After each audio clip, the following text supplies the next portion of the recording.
Rujukan tertua tentang Yerusalem berasal dari Tanakh, kitab suci Yahudi atau dikenal sebagai Perjanjian Lama bagi umat Kristen. Hampir 800 kali kata Yerusalem tertulis di dalam kitab suci. Ketika Yosua bin Nun, pengganti Musa, membagikan tanah perjanjian kepada bangsa Israel, Yerusalem menjadi warisan suku Benyamin. Raja Daud memerintah dari Yerusalem, ibu kota kerajaan Israel selama 33 tahun. Tak heran Yerusalem identik dengan Daud sehingga kota Yerusalem disebut juga kota Daud. Selain sebagai pusat pemerintahan, Yerusalem adalah kota suci bagi umat Yahudi. Disinilah Raja Salomo, Raja Israel ketiga, membangun bait suci, pusat ibadah Yahudi. Saat Israel pecah menjadi dua kerajaan, Yerusalem menjadi ibu kota kerajaan Yehuda, sedangkan Israel ibu kotanya di Samaria. Selama menjadi milik Israel, Yerusalem menjadi kota paling sering diperangi, ditaklukkan, dan dijajah oleh bangsa-bangsa asing. Contohnya, Raja Sisak dari Mesir menyerang Yerusalem dan merampas harta bait suci. Namun, Yerusalem luput dari tangan Sanherib dari Asyur atau Suria sekarang, sebab Tuhan mengutus malaikatnya untuk berperang melawan 185.000 tentara Asyur. Nebukadnezar, Raja Babilonia atau Irak sekarang, menaklukkan Yerusalem tahun 586 sebelum Masehi dan membuang penduduk Yerusalem ke Babilonia. Raja Kores, Raja Persia atau Iran sekarang, mengizinkan bangsa Israel pulang ke Yerusalem, dan Nehemia membangun tembok Yerusalem selama 52 hari. Bait suci kembali dibangun dan perayaan Hari Besar Yahudi kembali berlangsung. Jejak Alexander Agung dari Yunani sampai juga di Yerusalem. Yunani pecah menjadi 4 kerajaan. Orang Yahudi dipimpin Makabe melawan Seleukia yang mencemarkan bait suci dengan patung dewa-dewa. Kemenangan orang Yahudi diperingati sebagai Hanukkah. Yerusalem menjadi kota Yahudi kembali di bawah dinasti Hasmonaim selama sekitar 100 tahun. Pada masa Romawi berkuasa atas tanah Israel, Yesus Kristus lahir di Bethlehem, Yudea. Bait suci di Yerusalem menjadi pusat ibadah Yahudi. Yerusalem menjadi signifikan bagi umat Kristen karena Yesus berulang-ulang datang ke Yerusalem. Yesus disalibkan, mati, dikuburkan, dan bangkit, semuanya berlangsung di Yerusalem. Bahkan Yesus Kristus diimani akan datang kembali di Yerusalem. Tahun 70 Masehi, Titus menghancurkan bait suci kedua dan membakar kota Yerusalem.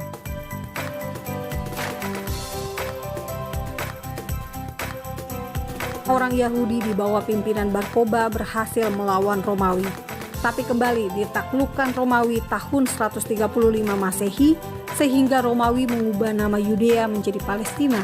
Nama Yerusalem diganti menjadi Aelia Capitolina. Orang Yahudi dilarang masuk ke Yerusalem. Setelah Kaisar Konstantin memeluk Kristen, Romawi menjadi Bizantium, kerajaan Kristen. Gereja demi gereja mulai dibangun oleh Ibu Konstantin, Ratu Helena. Gereja Makam Kudus adalah gereja pertama yang dibangun di Yerusalem. Yerusalem menjadi bagian dari agama Islam setelah Nabi Muhammad SAW melakukan Isra Miraj dari Mekah ke Yerusalem.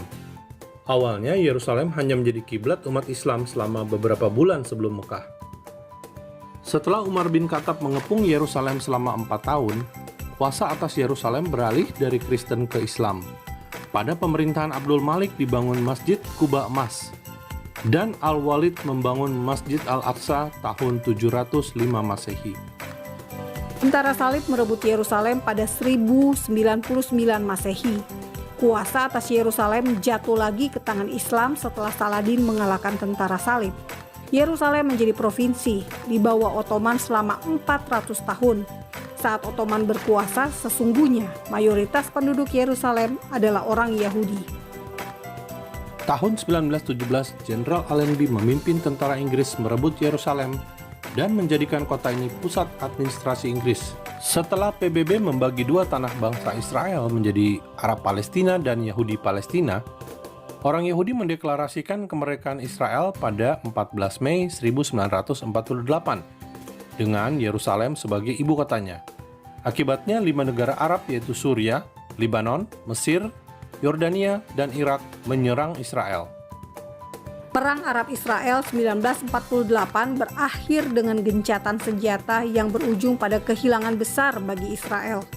Karena Yerusalem dibagi dua, menjadi Yerusalem Timur untuk Yordania, Yerusalem Barat untuk Israel. Ibu kota Yordania tetap berada di Aman, bukan di Yerusalem Timur. Tahun 1967 Israel kembali diperangi negara-negara Arab. Setelah 6 hari, Israel justru berhasil merebut Yerusalem Timur dari Yordania. Momen kembalinya Yerusalem Timur ke tangan Israel inilah yang ditetapkan sebagai Hari Yerusalem. Sejak Raja Daud hingga hari ini, Yerusalem adalah ibu kota abadi bangsa Israel. Mau berbentuk kerajaan atau negara, Yerusalem selalu dan selamanya menjadi kepunyaan Israel secara politik. Secara spiritual, nama Yerusalem selalu disebut dalam doa-doa Yahudi. Saat pernikahan, saat Paskah dengan kalimat tahun depan di Yerusalem. Sebaliknya, selama Romawi berkuasa, pusat pemerintahan ada di Roma. Ibu kota Bizantium adalah Konstantinopel atau Istanbul sekarang. Saat Islam berkuasa atas tanah Israel, Yerusalem tidak pernah menjadi pusat pemerintahan Khalifah Islam.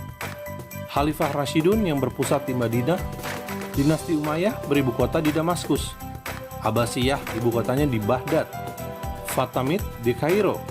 Damaskus menjadi ibu kota era Mamluk. Ibu kota masa Ottoman 1517 sampai 1917 berada di Konstantinopel, Turki.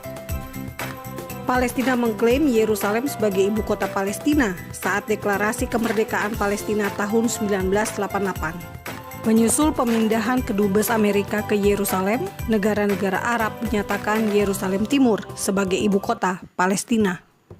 Di bawah negara Israel, Yerusalem menjadi kota bagi 3 agama. Orang Yahudi kembali bisa beribadah di tembok ratapan yang terletak di Yerusalem Timur.